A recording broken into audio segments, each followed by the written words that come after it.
Are you struggling to conceive? You have options, and at Piedmont Reproductive Endocrinology Group, we'll make sure you have the guidance and support you need. PREG is known for individualized fertility care that's unique to every patient. We take the time to provide a reassuring and empowering experience because we believe that you deserve nothing less. Let us help you on your journey to parenthood. Visit us at pregonline.com to learn more. Get the guidance and support you need at Piedmont Reproductive Endocrinology Group.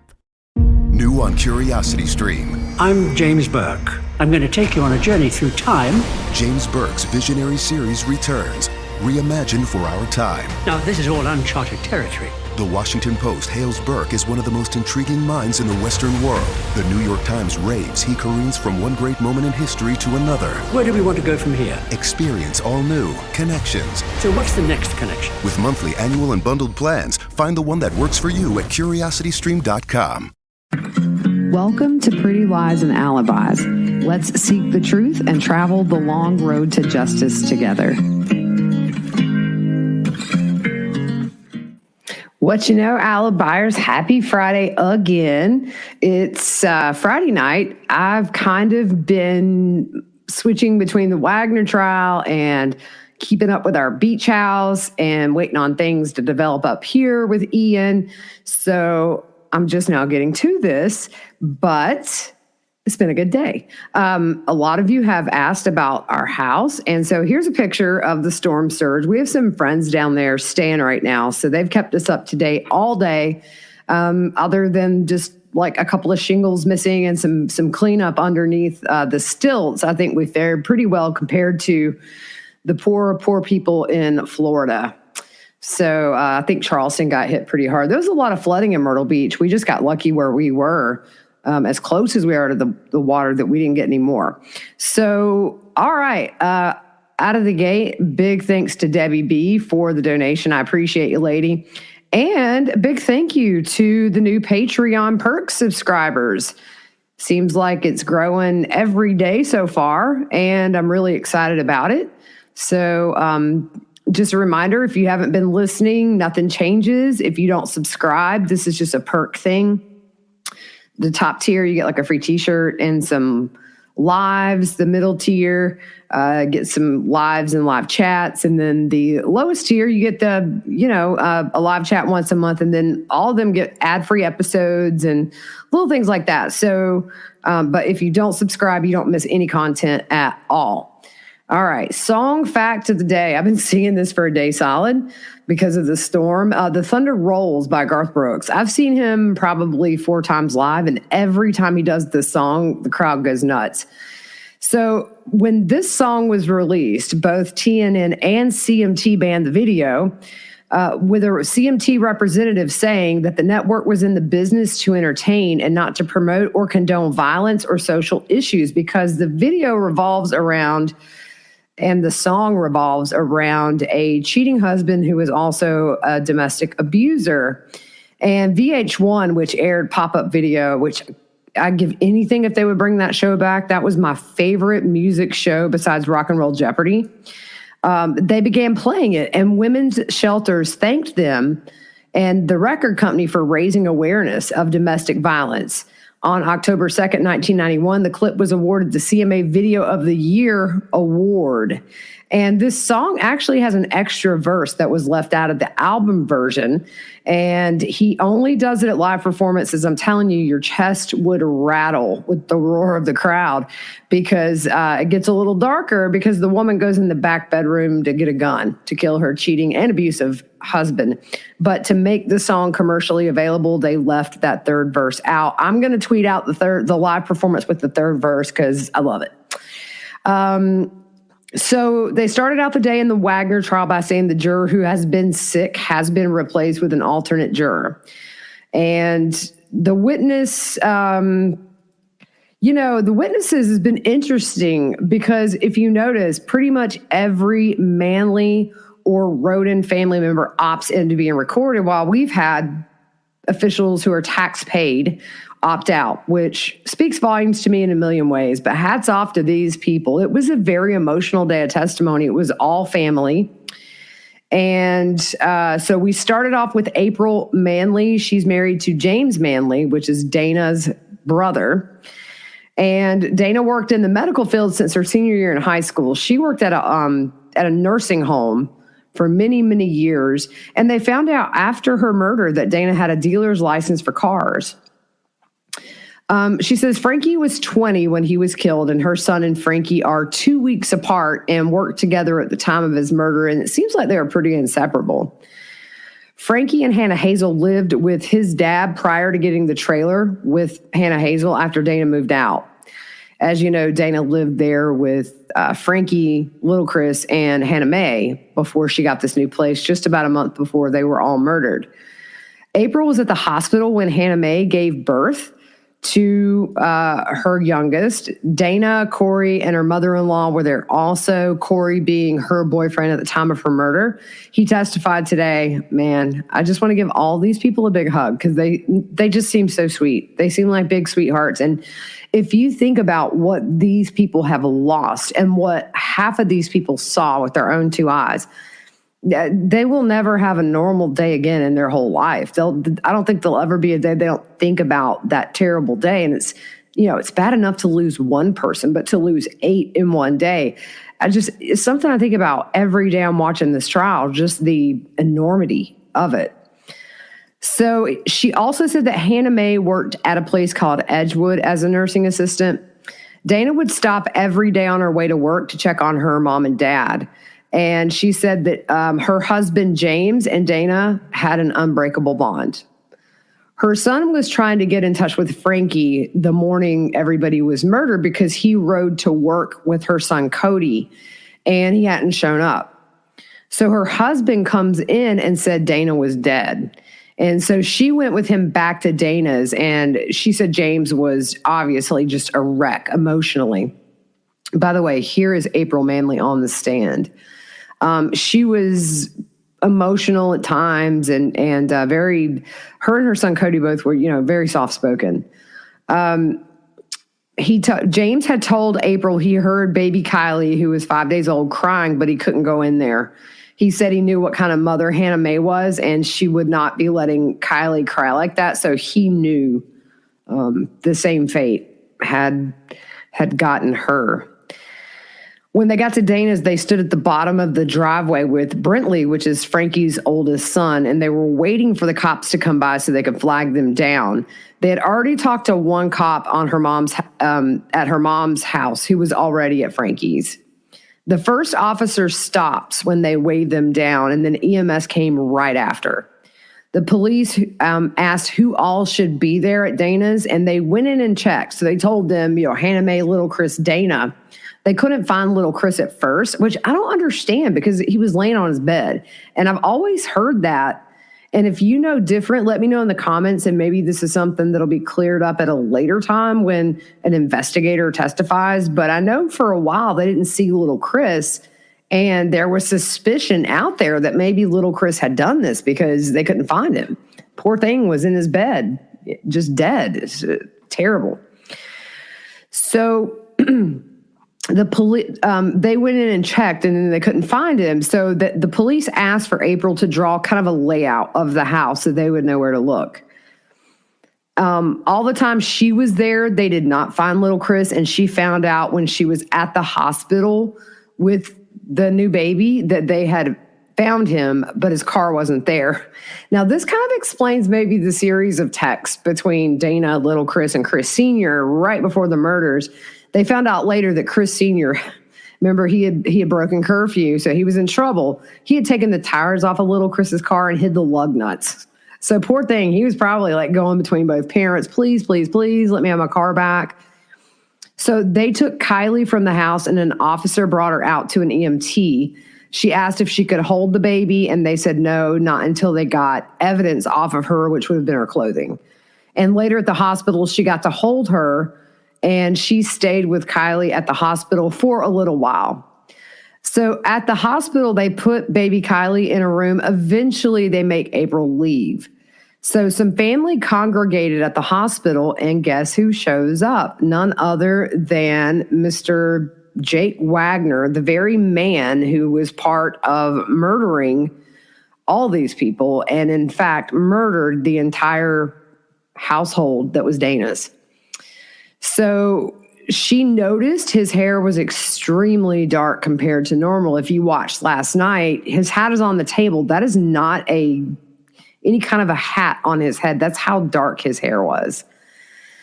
Jake was emotionless. She said he was not worried about anything, not acting like he had just lost someone he claimed to love. He came to check on Kylie and see if he could take her home with him. She told him he couldn't. And so he hugged her, and she gets really emotional when she talks about Jake hugging her. And he was there for maybe 10 or 15 minutes. And when she tried to go back inside to be with Kylie, they told her she had to leave. And then around this time, Child Services shows up with Ruger, who is Frankie and Hannah Hazel's youngest son, that was laying in between them when they were murdered. So when April got to the church, she found out that Kenneth had also been murdered as well. She did go to everyone's funeral but Gary's. That was held in Kentucky. And by the way, photo credits down on the bottom. So if you look here, I'll share these, link in the description for these pictures for the episode.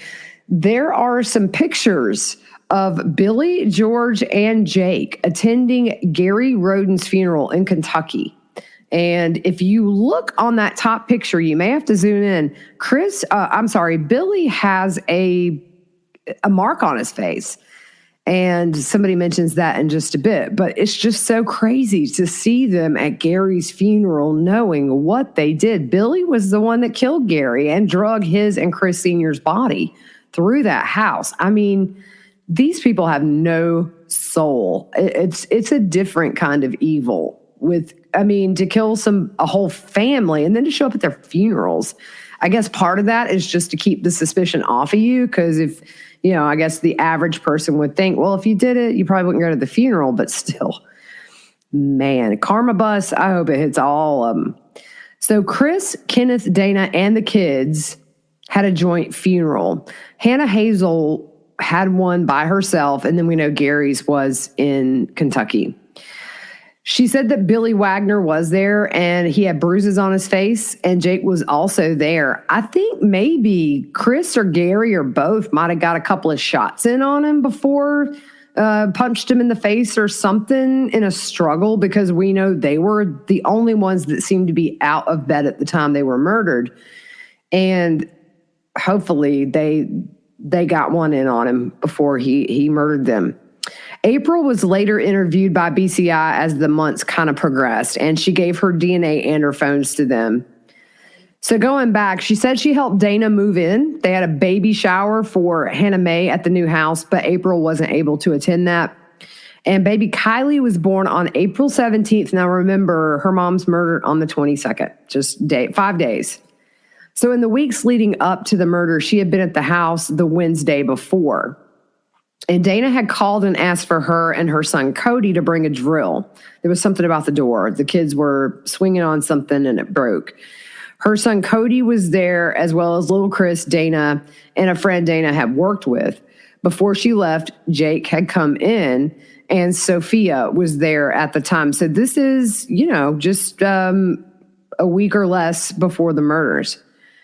Hannah Mae had told April that Jake was there to set that crib up that had been Sophia's that she wanted to use for her new baby.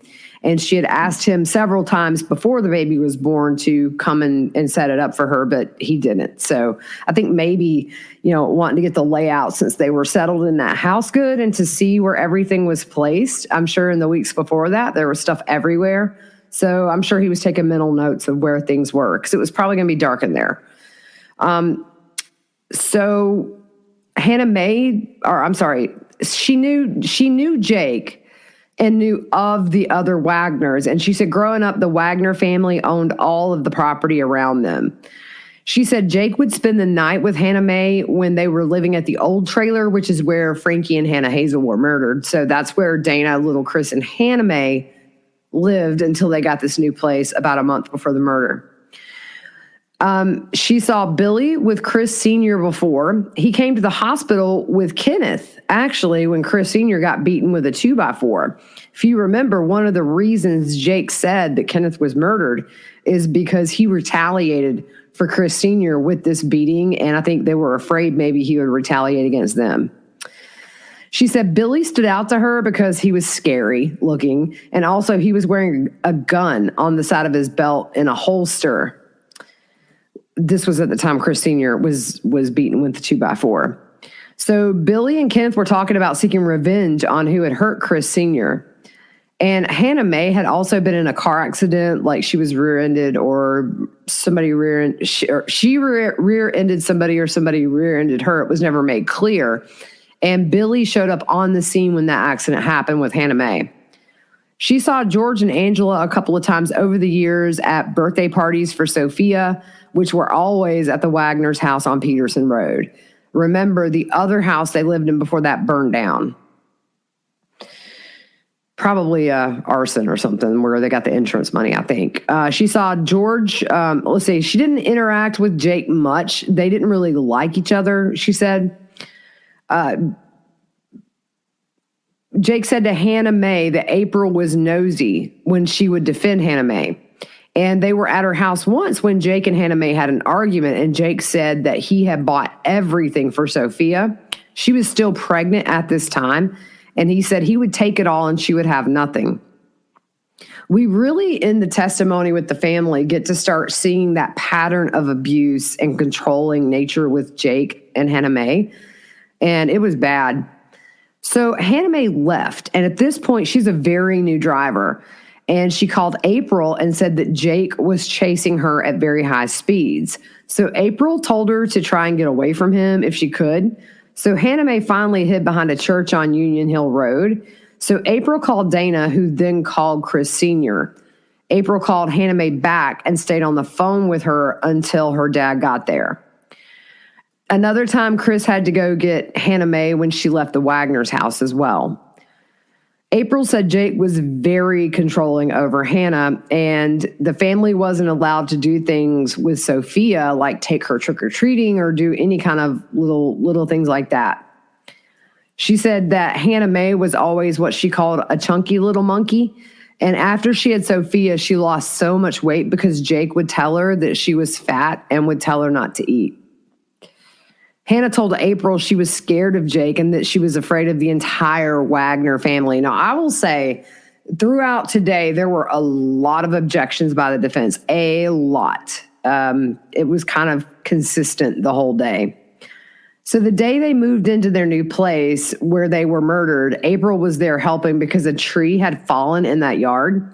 There was an objection and then a sidebar. Then a series of objections that were sustained, so we never really figured out where she was going with that. She picked Hannah Mae up from a graveyard parking lot across from the Wagner's home one time as well.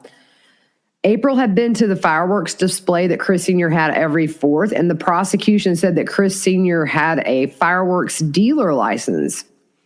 She doesn't really remember if any of the Wagners were at those. She did not know of the marijuana grows at Chris Sr.'s house, and she said she had not been to Kenneth's property in probably about 10 years. And she did not know that they were doing the chicken fighting. She lists Frankie's best friends, and there was a bunch of them, and she includes her son Cody, and they were always with Frankie. So the locks on Frankie's trailer, as we know, were newer. They replaced them shortly before Dana moved out because Brentley had got out and went over to Chris Sr.'s, who he called Papa. And Chris went and told them all off because the baby got out while they were sleeping. So that's where they put that chain lock up high where he couldn't reach it. Hannah Mae was closest with Kendra Rhoden, who is her cousin. That is Kenneth's daughter. Kendra testified today, and she just seems like a big sweetheart. When Hannah Mae was pregnant, April knew Charlie Gilly the second time. She knew Charlie Gilly was the dad, and Hannah Mae never said it was anybody else's or thought it was anybody else's. After the murders, April tried to see Sophia. She called Jake and asked to bring her to her oldest son's wedding. Sophia and Jake did show up, but it was at the very end of the reception. And she said they were trying to keep Sophia in their lives like any normal family who lost so many would. That's, at that point, she's one of the few living descendants of that entire Rhoden family. So she saw her once more at Brentley's birthday party, which is Frankie's oldest son. She took Sophia gifts one time to the Wagner house. They weren't allowed to come in past the foyer area. Between the murders and the arrest, she said she saw Sophia around 3 times. Her mother and father-in-law tried to get him to let them see Sophia, but eventually they finally just stopped trying. So that would be Dana's parents, Hannah Mae's grandparents. So this would have been their great-granddaughter. April 22nd, the day she went to Dana's, she never went inside there or any of the other crime scenes for that matter. And on cross, Nash was up doing the cross today. And I'm going to tell you guys, if there's one thing that I don't like a defense attorney doing, I understand they have to be aggressive for their client. But when you badger witnesses, or I don't even want to say badger, it's not that he was badgering. He was very condescending, and my blood pressure got up a few times because you're dealing with people who have no ties to these murders other than the fact these were their loved ones. He was so rude to them, and I really just Are you struggling to conceive? You have options, and at Piedmont Reproductive Endocrinology Group, we'll make sure you have the guidance and support you need. PREG is known for individualized fertility care that's unique to every patient. We take the time to provide a reassuring and empowering experience because we believe that you deserve nothing less. Let us help you on your journey to parenthood. Visit us at pregonline.com to learn more. Get the guidance and support you need at Piedmont Reproductive Endocrinology Group. New on Curiosity Stream. I'm James Burke. I'm going to take you on a journey through time. James Burke's visionary series returns, reimagined for our time. Now, this is all uncharted territory. The Washington Post hails Burke as one of the most intriguing minds in the Western world. The New York Times raves he careens from one great moment in history to another. Where do we want to go from here? Experience all new connections. So what's the next connection? With monthly, annual, and bundled plans, find the one that works for you at curiositystream.com. Yeah. So he starts off, we have certain rules. I would like you to not tell me what someone told you. If I catch you nodding your head, I will ask you to say out loud your question. And this is the bald guy. This is not the older guy. This is the younger bald guy who always looks ticked off. April 21st and 22nd, you were sick, you had bronchitis, and you slept in the living room in the recliner, and you have a cell phone. And she said yes. Then Nash says, you said your husband is a logger. He didn't go to work because of the rain that night. She says yes. He says, you've been interviewed by BCI agents several times. You've been questioned about texts from Jake Wagner the morning of the murders at around 3:30 a.m. on the 22nd. You didn't have the cell phone? And she said, I didn't have that phone. The defense says there were texts with others, Chad Burns, and she says, that's my husband's best friend. So he says, you didn't receive the text from Jake, and she said no. The defense said, we talked about where Dana lived before she moved, where Frankie and Hannah Hazel lived. And she said, yeah, they had lived there for years before they moved, and she had visited Dana there very often. They all lived in close proximity. So it seems like everybody was always over at somebody's house. That's how it is with me and my family. We all live right here within 30 feet of each other. So we all keep an eye out for each other, and we're always visiting and just walk in. So I get that. And it's really cool when you have a family that can do that. So Chris Sr. lived next door to, the defense says Chris Sr. lived next door to Frankie and Hannah Hazel. You're aware that Dana had been in the new location for 30 days and Chris Sr. spent $30,000 cash. So she says, I know it was a high amount, but I don't know the amount. The defense says, I can refresh your memory from an interview with a BCI agent if you'd like. Are you aware of the purchase price, or was it relayed to you? And he said, I asked you $30,000 cash, and she said she said she didn't know the cash amount. It's been a while. You got to realize it's been over 6 years since these murders happened. And they're, I know that they get refreshed when they're talking to the prosecution about what questions may come up and things like that. But you kind of combine the trauma of what happened and what they continue to have trauma from to this day with just a time that probably is a big blur. And then you've got some defense attorney being a jerk to you. I'm going to tell you right now, I ended up at the pokey because I might have went for the dude. The defense says you and your husband split and James had gotten into some legal trouble and Chris Sr. gave him $5,000 to help him with the expenses with that. Would you remember giving that information to a BCI agent? And she said, what are you getting to? Can you explain? And then he says, you says Chris Sr. had been beaten by a 2x4. Do you know the circumstances? And she said no. And then he said, on the morning of the 22nd, you rode in the ambulance with Kylie. She says yes. The defense says, Jake showed up. Explain that to me. What was his appearance? And she said, he came up to where we family were standing. And the defense says, was Jake wanting to take Kylie? And she said, he thought Kylie was his. And the defense says, you said he was emotionless? And she said, yes. The defense asked, how long did Jake stay talking? And she said, not long, maybe 15 to 20 minutes. The defense says, there was nothing in that conversation that caused you to contact BCI? She says, no. The defense says, and you know, now he was involved, but at the time he didn't cause any alarms as to how he was acting. And she said, at the time I wasn't paying attention to him. The defense says, you said Jake chased Hannah Mae. There was an argument. And she said, yes, in my house. The defense says, how often would Frankie come to your home? And she said, about every day. The defense asked, did you visit his home?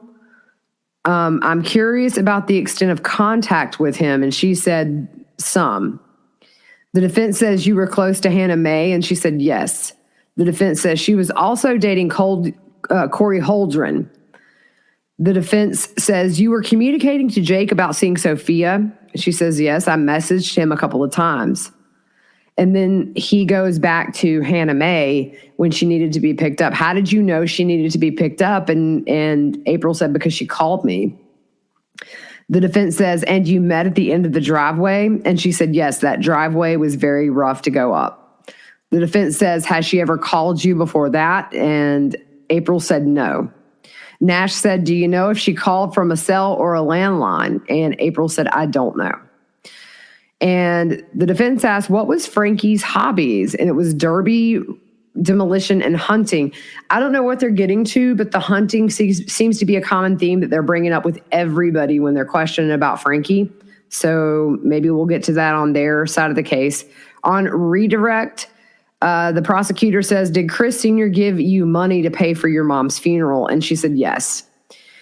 Prosecutor said, you said Jake didn't ask about Hannah Mae. He was only asking about Kylie and not showing emotions. And she said, yes. And the prosecutor asked, you shared that information with BCI? And she said, yes. Prosecutor said, you said Chad Burns is your husband's best friend. Is he dead now? And she said, yes, he was killed in a car accident. So the prosecutor says, before the homicides, did you have Jake's number? She said no, but after, she did. Then she's asked, Jake and George were at the funerals. Did you see Billy or Angela? And April said no. The prosecutor said, did your sons go hunting with Frankie? And she said Gregory may have a couple of times. That's her other son. We haven't heard from Gregory yet. Not sure if we will. The prosecutor says, did you share with BCI why it bothered you that Jake hugged you that day? And she started crying. And this was very emotional and profound for me. She said, he still had my baby's blood on him and he was touching me. And her baby, meaning Hannah, she was protective over Hannah. So the next witness we get to is Cody Manley, who is James Manley and April Manley's son. He's the one that Frankie rode to every day to work with. And him and Frankie would go squirrel hunting sometimes. They would work on derby cars.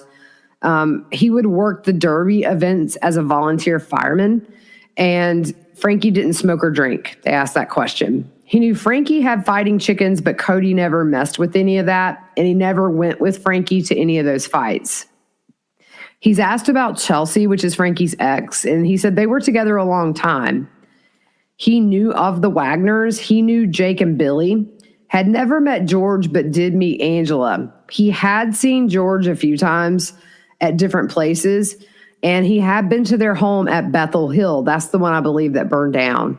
He was there to take Hannah Mae when she was dating Jake, but at that point she had not gotten pregnant with Sophia.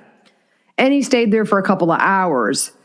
Hannah Mae wasn't old enough to drive at the time, by the way. She was 14. He would see Jake and Billy at Chris Sr.'s house sometimes, and he went to church functions sometimes. These things called a lock-in, where like you spend the night in the church with like a teen group, the youth group or whatever. And at that lock-in, Jake and Hannah Mae were there. He went to the fireworks party at Chris Sr.'s. He did see Jake and Billy there. He saw George there once or twice, but did not interact with him. He said that Jake and Hannah Mae had dated for 5 years or longer, and he would see Jake and would be at the homes on Union Hill Road because, just going between all the homes back when things were good. He knows that once Hannah Mae was at their house and Jake showed up and they were arguing, Jake was angry and Hannah Mae told him to leave her alone. So then he also recalls the incident where Jake got in his truck and chased her. They called Chris Sr. to come get her after she hid. So the day before the murders, he went to Frankie's and was helping him fix some wiring on those chicken cages. He was there for a couple of hours and left around the time it was getting dark. And when he was there, it was Frankie, Hannah Hazel, and Ruger, and Brentley, his oldest son, was on the way. So the next morning after the murders, he was getting ready for work, and Frankie didn't show up, so he went over there. He saw Bobby Joe's car and a cop car, and initially he just thought Bobby Joe had gotten pulled over or something. So this poor kid walked into Frankie's house and into the bedroom, and he said he froze. He said he saw things he didn't want to see. He saw their bodies, knew immediately they were dead. He was beside the baby bed when he saw him. I believe they explained it. The baby bed's like on this side, and then the bed's beside that. He heard a cop telling him to go outside, and he said at that time he just couldn't move. And he kept looking at the bodies, and then the cop told him again to go outside. So he went outside to find Brentley, the 3-year-old at the time. At that point, Ruger was outside with and Emma, who was with Bobby Joe that morning, going house to house. Remember, you had that Billy, not bad Billy, but the other Billy, and Emma had went with Bobby Joe that morning to do the chores at Chris Sr.'s. And Judy and Leonard Manley were also there, which at that point was Frankie's grandparents. He learned later that others were dead. Once outside, he just stayed with Brentley. He called Chelsea, which is Frankie's ex, and Brentley's mom, and he said he just doesn't remember what he told her. He was taken to the sheriff's office in a squad car to get interviewed, and his car stayed at Frankie's. After that, he went to the church with the rest of the family. They were congregating the family at that church just to have them all in a central location. He said he went to all the funerals except for Gary's because it was in Kentucky. They were held at the same time except for Hannah Hazel's. He did see Billy, Jake, and George at the Rhoden funerals. Take action today for a healthier tomorrow with Everlywell. Their at-home lab tests and vitamins and supplements can help you get the knowledge and support you need so you can become a healthier you. Everlywell is digital healthcare designed for you, all at an affordable cost and transparent price. With over 30 at-home lab tests, you'll be able to choose the test that makes the most sense for you to get the answers you need, like the women's health test or food sensitivity test. I took the women's health test, and your girl's hormones were depleted. Got some hormones, feel much better. Would not have known without Everlywell. So here's how it works. Everlywell ships products straight to you with everything needed in one package. Take your at-home lab test, simply collect your sample, and use the included prepaid shipping label to mail your test back to a certified lab. Your physician-reviewed results get sent to your phone or device in just days, and you can share the results with your primary care physician to help guide the next steps. If you order vitamins and supplements, you can start adding them to your daily routine right away. It's really simple. Over 1 million people have trusted Everlywell to support their health and wellness goals. And you should too. And for listeners of my show, Everlywell is offering a special discount of 20% off an at-home lab test at everlywell.com/whattheworld. That's everlywell.com/whattheworld for 20% off your next at-home lab test. everlywell.com/whattheworld. What the world are you waiting for? Get your home test. Cheaper than what you'll pay at the doctor, I bet you. Ooh, y'all, there's a special place for these people.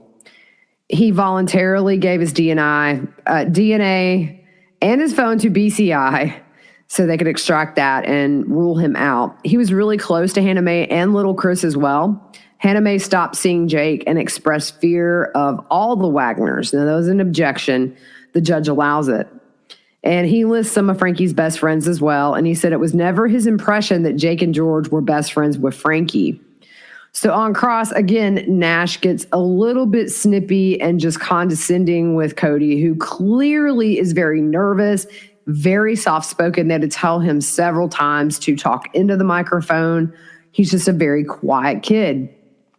So the defense says you found Frankie with Hannah Hazel at the residence Dana had moved out of. How long before? And he says, I don't know. Nash said you were asked by BCI agents if it appeared there was a struggle or something going on. Do you recall that? And he said, no, it's been 6 years. The defense says, do you recall telling BCI agents Frankie's house is always a mess? And he kind of laughs and he says, that's Frankie. And then Nash is like, do you recall saying that? And he said, yes. Regarding Hannah Mae, you had taken her to the Wagner home at her request. And he says, yes. Did you go more than once? And he said, only once. And then he asked, did you recall seeing George there when you were there? And he said, no. So the defense asked, you were asked how many times you saw George, and you said a few times, maybe at a fireworks show and a funeral. Does that account for the few times you saw George? Talking about the funeral, and Cody says no. And the defense attorney says, can you give me locations? And he says, I don't recall. The defense says, you're not telling us Frankie and George didn't know each other, right? And Cody says, no, I'm not saying that. Defense says, you said you've lived on Union Hill Road all your life. I would assume you living there all your life, you frequented Chris Sr.'s house. And he said, all the time. The defense said, did Chris Sr. have a dog? And Cody answers, yeah, Chance. And the defense says, what kind of dog is he? And Cody's like, I don't know, his dog. How big was Chance? And Cody says, a regular sized dog. And so the defense says, could you approximate? And he kind of uses his hand. He says, like this tall. And the defense says, the court reporter didn't see your hand. And the defense says, was there something different about Chance? Cody says, what do you mean?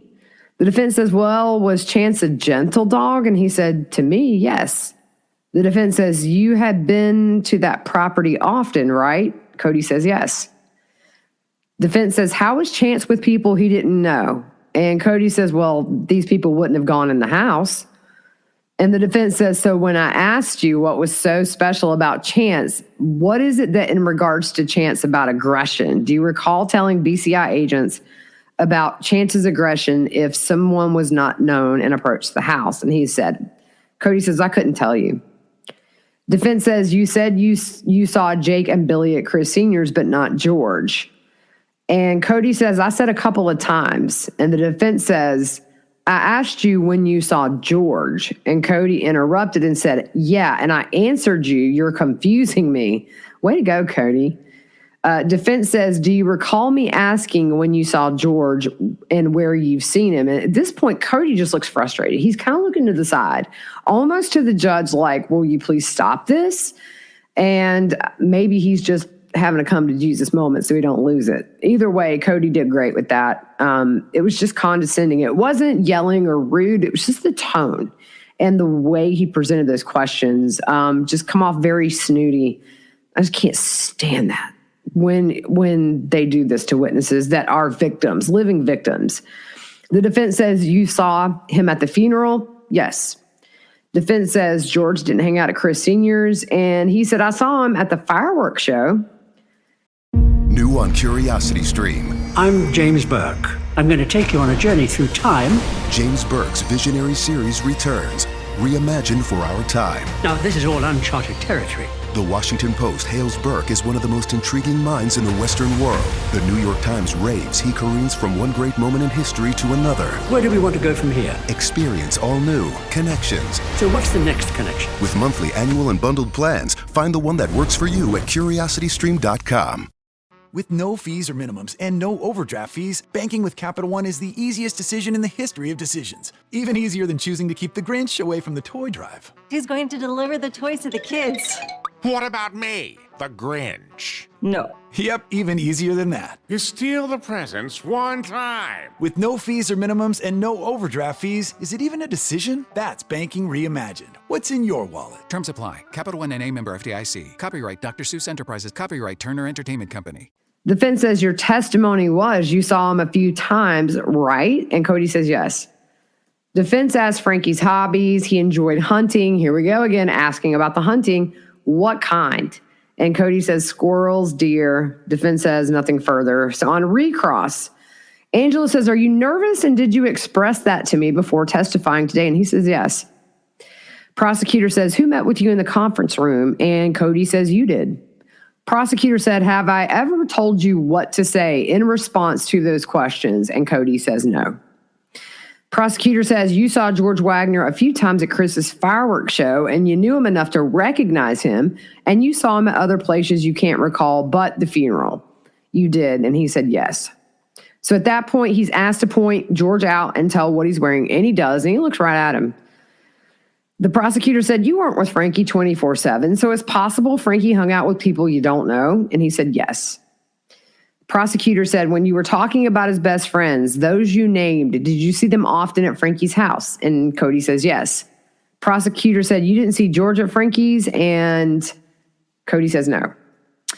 So I don't know. I think maybe the defense is going to try to say that George and Frankie were buddies and he would never be a part of anything that would hurt Frankie, but good try.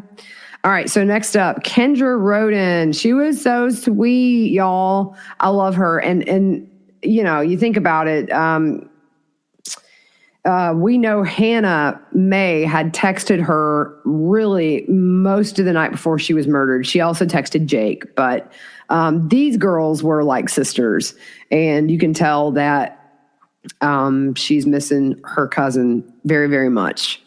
She says she's nervous about testifying, and her parents are Stacy Rigsby, and her dad is Kenneth Rhoden, who we know was murdered by these monsters. She has an older sister, two brothers, one of which has passed away.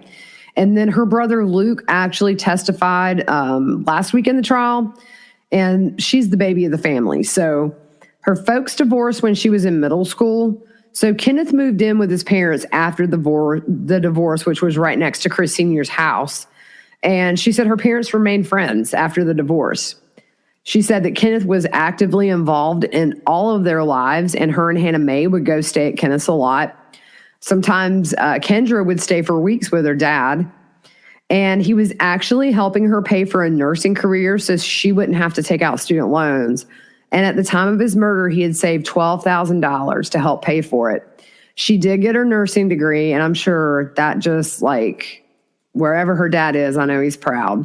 He also helped her siblings anytime they needed anything. She saw him at least once a week as she got older and busier with life, but she said her and Hannah May were like sisters from early childhood. They were only born a month apart, so they were raised side by side. Sometimes they would stay at their grandparents' house with their dad, or they would spend the night at Chris or Dana's. And as her and Hannah May got older, she knew Hannah May had started dating Jake, and she knew Jake personally, had met him on multiple occasions. She said Hannah May was 13 when she started seeing Jake. It's 2 years older than my youngest, y'all. I would be in jail. She met Jake after they started dating. Kendra met Jake after they started dating, and she first met Jake when Jake, George, and Billy had come to Chris Sr.'s to help him with something. And it's weird because you think about it. You think about all the things these families did together when things were okay-ish, you know. They were going to each other's houses. They were coming to parties, like 4th of July parties, and then something like custody where, you know, none of this ended well for the victims or the kids. Because now Sophia will, you know, never know her mom or her dad, really. I think one of the plea deals that Jake got, if I remember correctly, is he did get to have like a FaceTime with Sophia. I think that was one of the conditions. But Kendra spent time with Jake and Hannah Mae. They went to the Scioto Fair and some kind of a deer tail festival. And they also hung out some at the Bethel Hill House. Hannah Mae tried actually to hook Kendra up with George, but she said neither were interested. Kendra dodged a bullet there. I mean, I don't mean that in any kind of nefarious way, but Kendra told Hannah Mae she didn't like Jake and because he was controlling and followed them wherever they went. She wasn't allowed to be alone. She said they went to a deer festival and her and Hannah would say, hey, we're going to run to the bathroom. And Jake would walk them to the bathroom and wait outside. That would drive me nuts. That would drive me crazy. At the Scioto Fair, he made a very demeaning remark to Hannah Mae and grabbed her by the arm. So Kendra kicked him in the shin. Good job, Kendra. I'd have aimed a little higher. But Hannah Mae got in the middle of them, and she said around this point, they're 14. She told Hannah Mae that she did not like Jake, and Hannah Mae thought she needed to get to know him better. But Jake didn't want Hannah Mae around Kendra. So eventually she stopped hanging out with him. And she said Jake was the one that separated them. So she knew that Hannah Mae got pregnant with Sophia, and she had come to her and arranged a day for them to be together. So a man-made pond that her family made, they went there and she told her she was pregnant, and Kendra thought maybe she was joking, but Hannah Mae said she really was and everything would be okay. She tried to support Hannah Mae during the pregnancy, but she really wasn't allowed to be around Hannah Mae because Jake didn't allow it.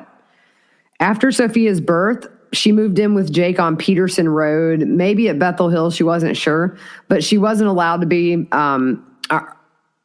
she stayed at Bethel Hill for long periods of time, and then the Bethel Hill home burned down.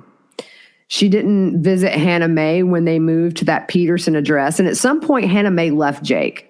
So she came to Kendra's mom's house where Kendra was staying.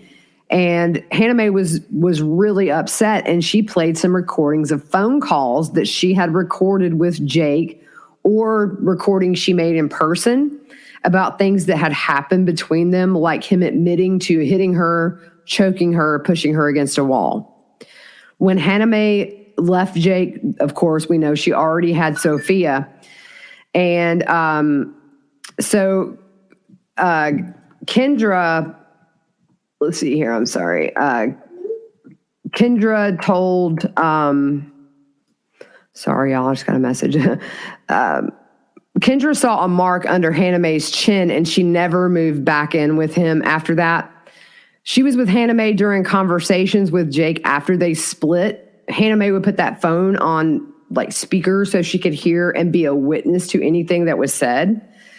And they were still living at this point where Frankie and Hannah Hazel were living when they were murdered.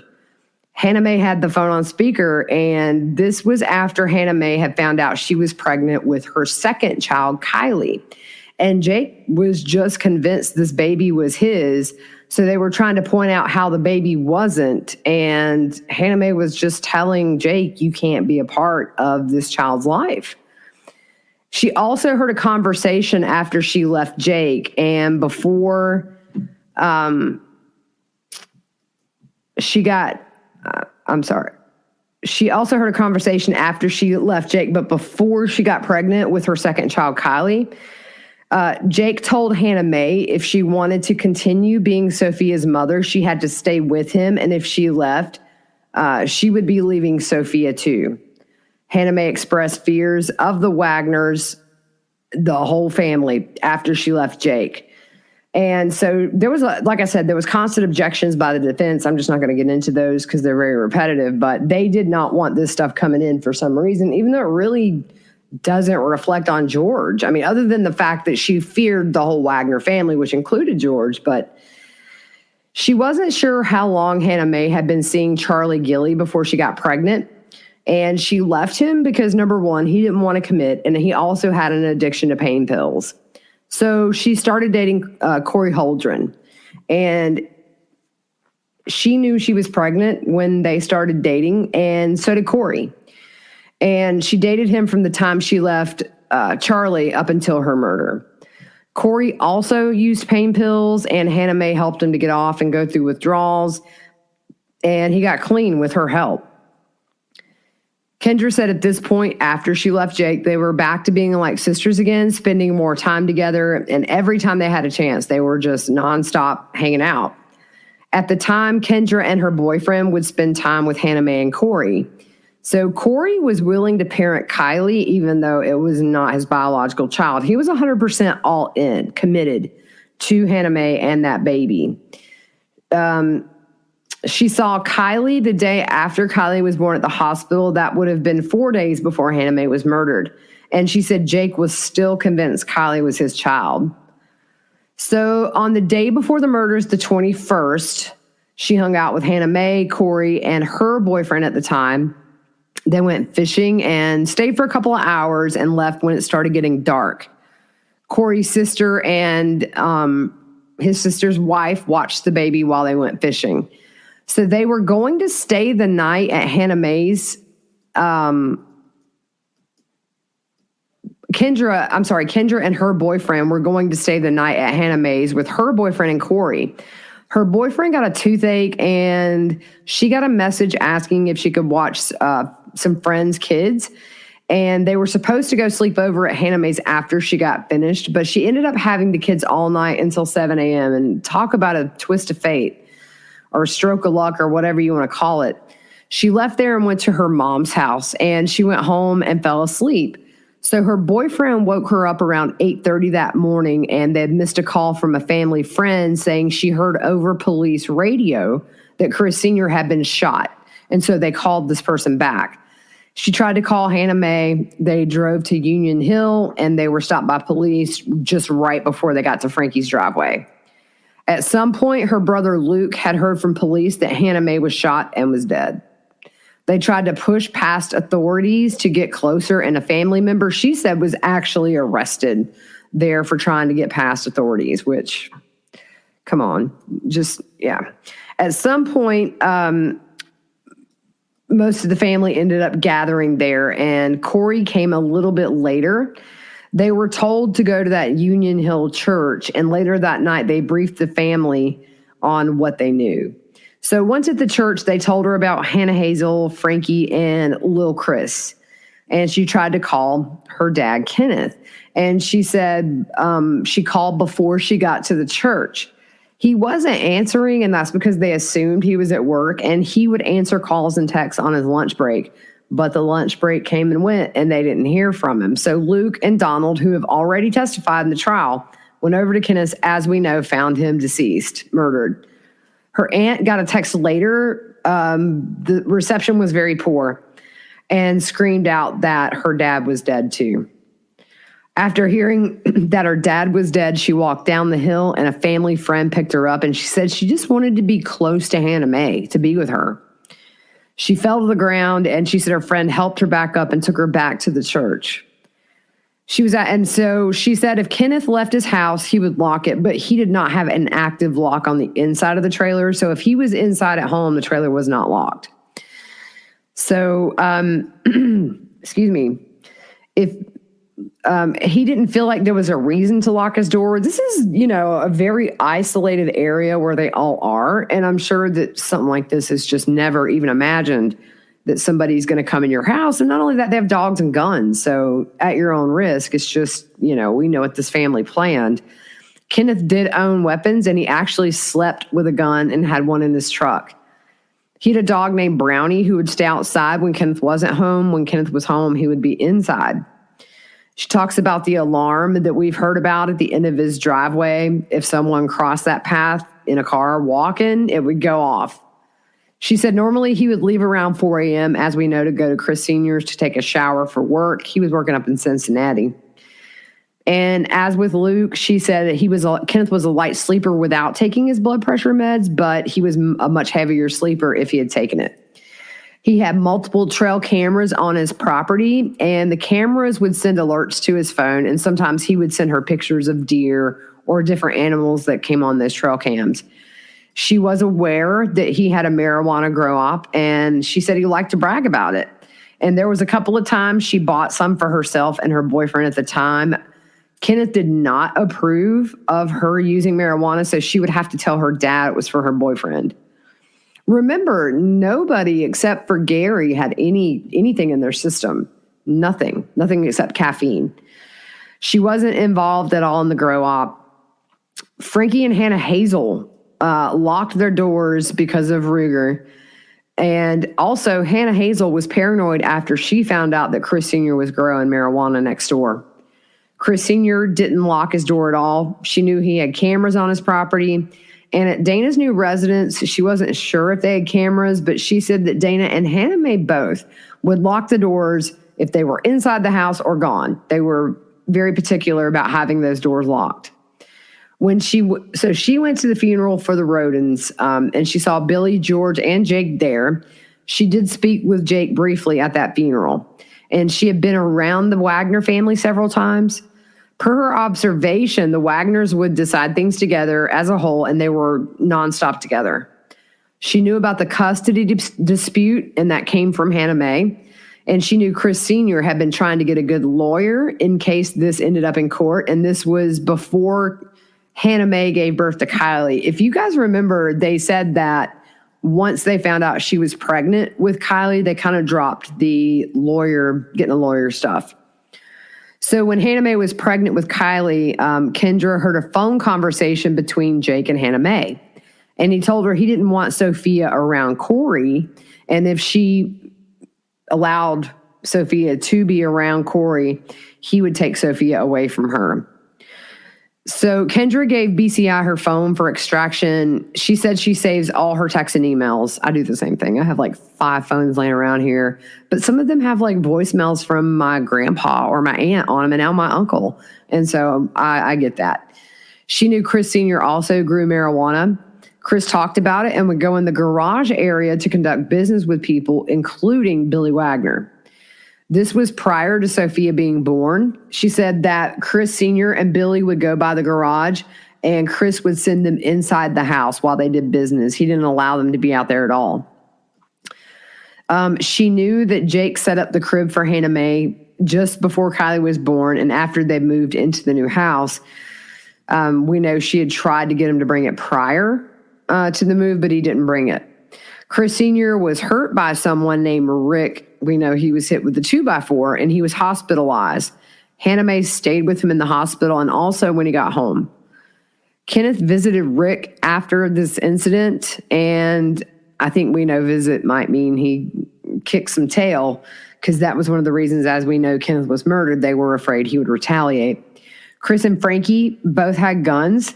Frankie kept the shotgun by his bedroom door, and Dana had a handgun. With no fees or minimums and no overdraft fees, banking with Capital One is the easiest decision in the history of decisions. Even easier than choosing to keep the Grinch away from the toy drive. Who's going to deliver the toys to the kids?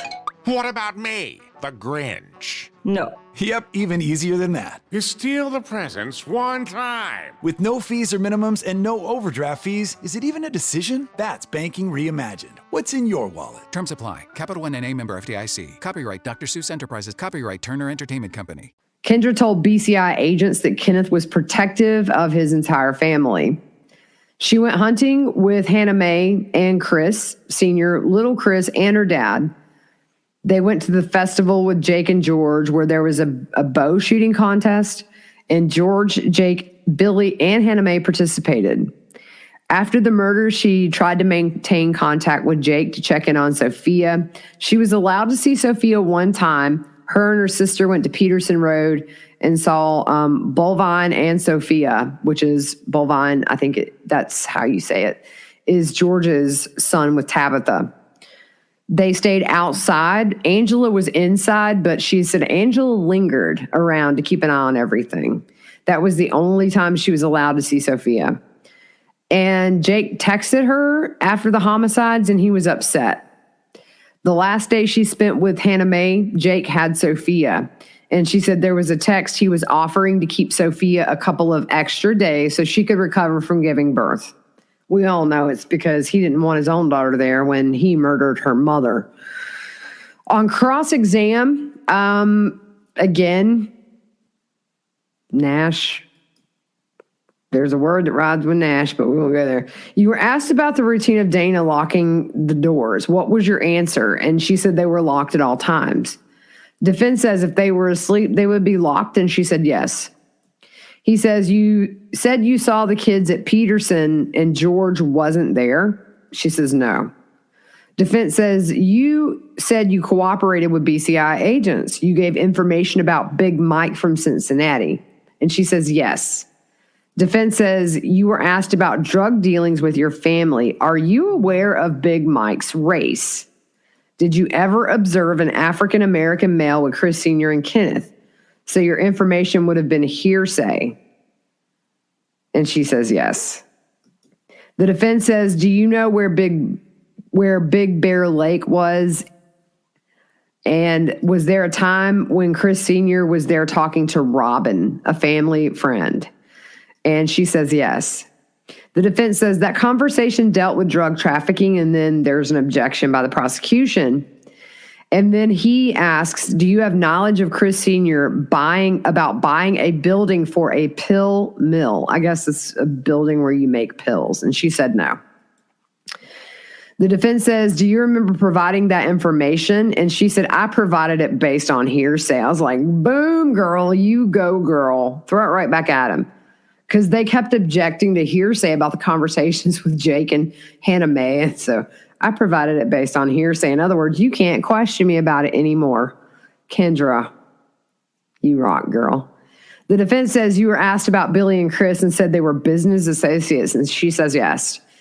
You were asked about dogs, and your dad had a dog named Brownie. Brownie was aggressive against people he didn't know, and she said yes. Chris Sr. had a dog named Chance, and she says yes. The defense says it was aggressive to people he didn't know. She says yes. So I think where he's going with these dogs is he's going to use it to say George was not inside Chris or Kenneth's residence at the time of the murders, but we kind of already know that. We know that Jake and George hid underneath the truck at Chris Sr.'s, and it seems, I mean, we don't know for sure, but it seems like maybe Billy went to, or maybe killed Kenneth because it was the same caliber bullet. They could have been on the lookout or something, but Brownie, Kenneth's dog would have been inside, according to Tabitha, if it was at nighttime anyway. So I don't know where they're going with that. The defense says you knew Chris Sr. was trafficking marijuana and other trafficking. And she said yes to marijuana, but no firsthand knowledge of any other substances. The defense says you told BCI about other substances. And again, she just kind of said, just what I heard.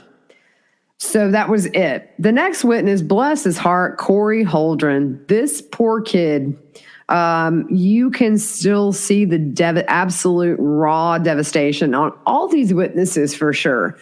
I'm going to tell you right now, this kid loved Hannah Mae. And I think he loved that baby. And I don't think he'll ever get over it. He was tearful. He cried on the stand. And major props to these members of the family today for allowing themselves to be recorded to show this side of them crying on a world stage, because they're just showing they love these people. So Corey knew Hannah Mae through Kendra, actually. She had introduced them. They started dating, and Hannah Mae learned a week after they began dating that she was pregnant. So he said they broke up for a while because of that. But Hannah Mae posted on Facebook that she had been in that car accident. And when he saw that, he was worried, reached out to her, and they ended up back together. He knew she was pregnant, but he was just worried about her. And he said he knew the baby wasn't his. But he said their relationship was great. He said, we were in love. She was the best thing that ever happened to me. We never fought. She helped me through things like depression. He said, I didn't have that when I was with her. He said he was an addict with pain pills, and Hannah Mae stood by him through the withdrawals, and nobody does that unless she truly loves someone. He said he committed to Hannah Mae to raise Kylie as his own. Charlie said it wasn't his baby, and he didn't want any part of that baby's life. And Corey said he was dying for a family, and he told him he would take care of her. He went to all of Hannah Mae's doctor's appointments with her, and he named her Kylie Mae. He was the one that picked out that name. He was with her when she gave birth, and he cut the umbilical cord, and he was the first one to hold her.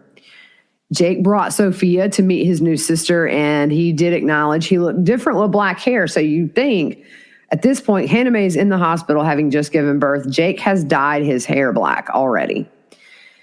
There's a picture I've seen of Sophia holding Kylie. It's a really sweet picture. I didn't see Jake in it. He said that he held her like Riley was his kid, and he just thought it was his kid. He made a comment about her toe, which was a Wagner trait. I think it's like a hammer toe. And so I remember hearing that he removed her little tiny sock to look at the toe to see if maybe that would be a clue the baby was his. And he did make a comment about that toe. Corey said that Hannah Mae was a great mom to Sophia. He said, I never saw her raise her voice at her. He said she was rotten, but she never yelled or spanked her. And he said, I wish Kylie could have seen that or experienced that. Hannah Mae lived in Frankie's trailer when they first started dating before they moved. And he would spend the night at the new house many times.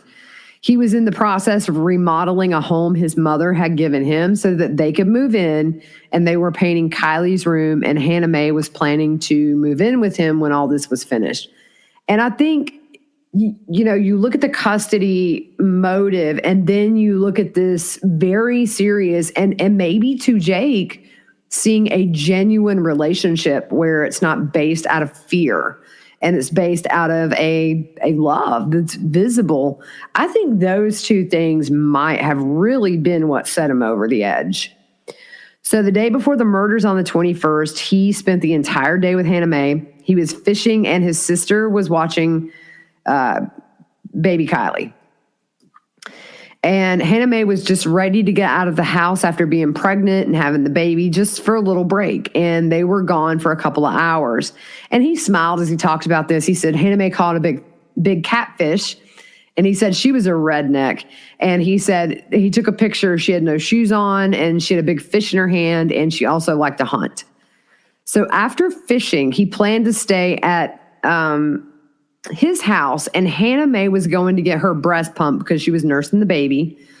And his mom called and said his sister's water bill was super high, and they were worried she had a leak, and they begged him to fix it. And he said normally he would not have went over there that night. Hannah Mae said she would get her breast pump and then just come back over and stay with him. So she went home and texted that she was just super tired and would stay there and see him in the morning. Their last text was the both of them saying how much they loved each other. Had his mom not called, he would have been with her, and he says he doesn't know why he went to his sister's. He just can't explain it. The next morning, he got up around 8 and went to his sister's, and his sister's wife took him to get things to fix that leak. He kept seeing helicopters and cops passing by really quickly, and at first he didn't think anything about it. But when they pulled in the business, Kendra called and said that he needed to get there. And Kendra just said, they're gone. And he didn't know what she meant. So they got to Union Hill Road right by Frankie's, and then they were stopped by police. Hannah Mae's grandma told him that Hannah Mae was dead. And he said he froze. He didn't feel a thing. He didn't understand what was going on. He doesn't remember much other than sitting on the grass, and cops backed them up further down that road, and they ended up at the church with the rest of the family. He said he didn't stay there long. They were trying to call little Chris because they didn't know where he was at the time. He said Hannah Mae had been working at the nursing home, that she was a hard worker and a good mom, and then he said a great mom.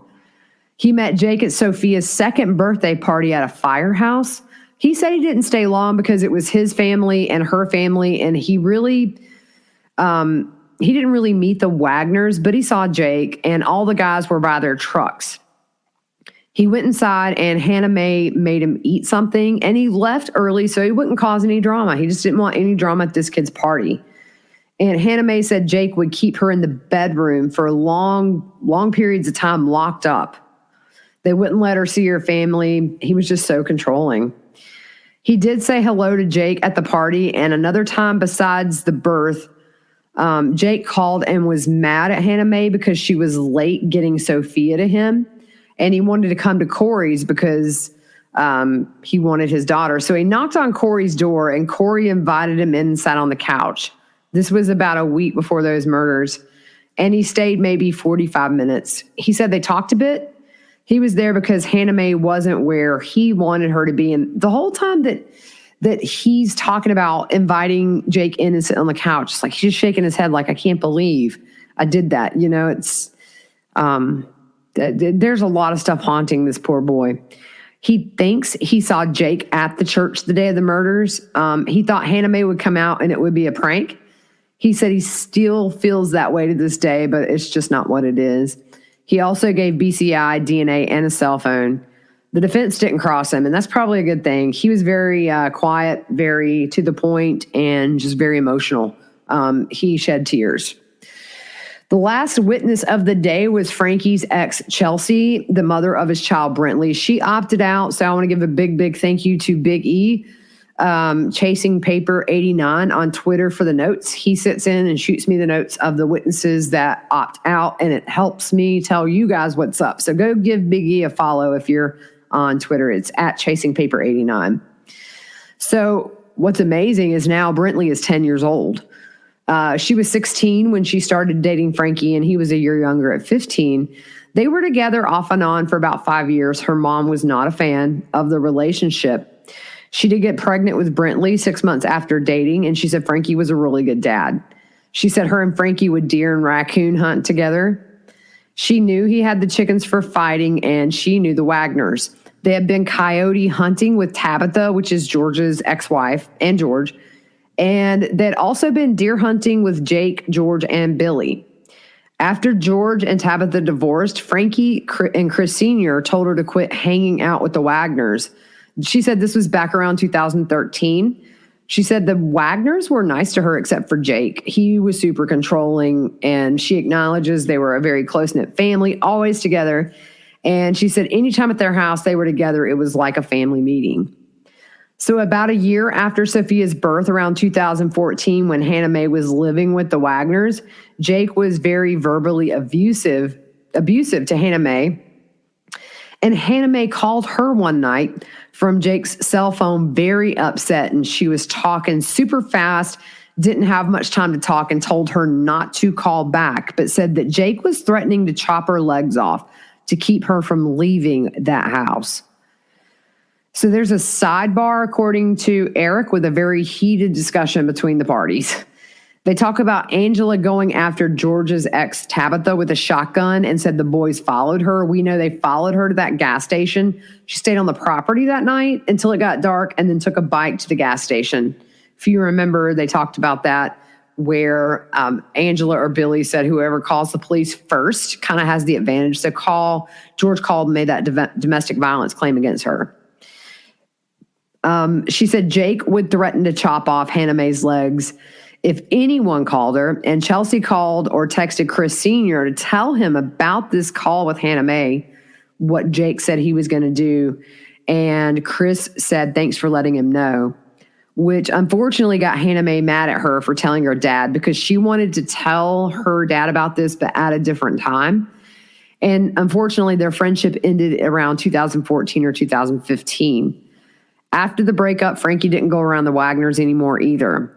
Chelsea and Frankie had a good relationship after they broke up, and the night before the murders, Chelsea had asked Frankie to watch Brentley because there was some sickness going on around the daycare. So she dropped Brentley off around 9:30, and Frankie wasn't there yet. If you remember, I think he had done a grocery store run maybe. So she stayed and talked to Hannah Hazel for about an hour. She said Frankie got back, made some sausage. She left around 10:15 or 10:30. And the next morning, she kept getting calls from Cody Manley, and she answered the third call, which the timing to this is interesting because we got 10:15, 10:30. So you're looking at 20, 30 minutes at most before Chris Sr. and Gary are murdered. So you would think, Frankie was awake because we know he took a picture, I think, right before midnight of the boys sleeping. So she thought Cody was joking about what he was telling her and told him to have his mom call her if it was true. Chelsea and her mom went to Union Hill Road, and when they got there around 8:44 a.m., Brentley was playing in the front yard. EMS took Ruger, and they went to the church. Law enforcement was supposed to interview Brentley, who, remember, was 3 at the time, but ultimately Child Protective Services interviewed Brentley at Children's Hospital. Chelsea stayed at her sister's that night. Jake texted her and asked if she knew what was going on and told her they needed to keep the kids close, like as family. He texted her again and they set up a play date for that following Friday. The good thing is, and I think this is what I caught, Brentley doesn't remember anything from that night or remember seeing anything. He also said, she also said Jake blamed her for not having his back on social media forums when they were making that move to Alaska. So apparently the rumor mill is in full control and he got ticked off she wasn't making excuses. As a result of him being upset with her about that, she contacted BCI to let them know the Wagners were moving to Alaska. That communication with Jake was in April of 2017. And before cross-exam, the judge took the prosecution and the defense into chambers with a court reporter. And the meeting was about the phone call made to Chelsea from Hannah Mae. And the judge explains that can't be used to cast any shadow of character issues about the Wagners. So that ended court for the day. She will be cross-examined on Monday. And let's just hope that Nash calms down this weekend, because it's just so hard to watch these people that are already suffering get kind of jerked around by the defense. I know they have a job to do, but you can do your job with class and tact and with sympathy for what this family's been through. Such a pet peeve of mine. All right, guys, tomorrow I'm probably going to do a little update. Pryor, if you follow the Vallow Daybell case, Pryor filed today. Never thought I'd say this, but high five to Pryor. He wants things to be televised. And also there were some updates about Debbie Collier. They gave a press conference today. Not a ton revealed, but it was revealed she was sitting in that car 10 minutes in that Family Dollar before she drove off. What was going on?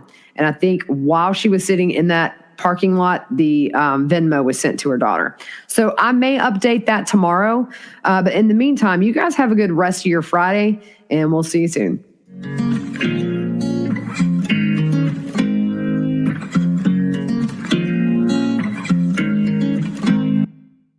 Judy was boring. Hello. Then Judy discovered ChumbaCasino.com. It's my little escape. Now Judy's the life of the party. Oh, baby, mama's bringing home the bacon. Whoa, take it easy, Judy. The Chumba life is for everybody. So go to ChumbaCasino.com and play over 100 casino-style games. Join today and play for free for your chance to redeem some serious prizes. ChumbaCasino.com. No purchase necessary. Void where prohibited by law. 18 plus terms and conditions apply. See website for details. Okay, round two. Name something that's not boring. A laundry? Ooh, a book club. Computer solitaire, huh? Ah, oh, sorry. We were looking for Chumba Casino. That's right. ChumbaCasino.com has over 100 casino-style games. Join today and play for free for your chance to redeem some serious prizes. ChumbaCasino.com. No purchase necessary. Void where prohibited by law. 18 plus terms and conditions apply. See website for details.